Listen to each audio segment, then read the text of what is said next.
ഈ ഇരിക്കുന്ന സ്പെഷ്യൽ കണ്ടില്ലേ? ഈ സ്പെഷ്യൽസ് കണ്ടാൽ തന്നെ പലർക്കും ലൊക്കേഷൻ മനസ്സിലാവും.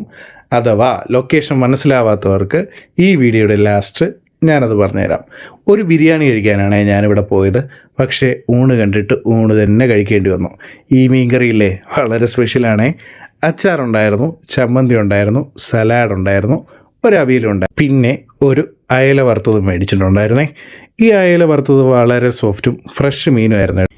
ഈ അയല ഇങ്ങനെ എടുത്ത് ആ മീൻകറിയും സലാഡും കൂട്ടി തിന്നാൻ അടിപൊളിയായിരുന്നു കേട്ടോ. ഒരു രക്ഷ ഉണ്ടായില്ല. ഇവിടുന്ന് ഫുഡ് കഴിച്ച് പുറത്തിറങ്ങിയാൽ തന്നെ തൊട്ടടുത്തൊരു ജ്യൂസ് കടയുണ്ടേ. അവിടെ ഒരുപാട് സ്പെഷ്യൽസ് ഉണ്ടായിരുന്നു. പക്ഷേ ഇന്ന് എനിക്ക് കിട്ടിയത് സോഡാ സർബത്തായിരുന്നേ. സോഡാ സർബത്തിൽ പൈനാപ്പിളൊക്കെ ഇട്ടിട്ടുണ്ടായിരുന്നു കേട്ടോ പുള്ളി. പിന്നെ ഈ സോഡ പൊട്ടിക്കുന്ന തന്നെ കണ്ടില്ലേ, ആണി ഉപയോഗിച്ചിട്ടാണേ. വളരെ സ്പെഷ്യലായിട്ടുള്ളൊരു പ്രിപ്പറേഷനായിരുന്നു പുള്ളി ചെയ്തിട്ടുണ്ടായിരുന്നത്. ഇവിടെ കുറച്ച് നാടൻ ഐറ്റംസും വിൽക്കാൻ വെച്ചിട്ടുണ്ട് കേട്ടോ.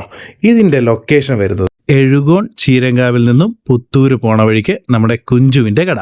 ഉറപ്പായിട്ടും ഇവിടെ പോയി ട്രൈ ചെയ്യുക. വീഡിയോ ഇഷ്ടപ്പെട്ടാൽ ഫോളോ ചെയ്ത് കൂടെ കൂടിക്കോ.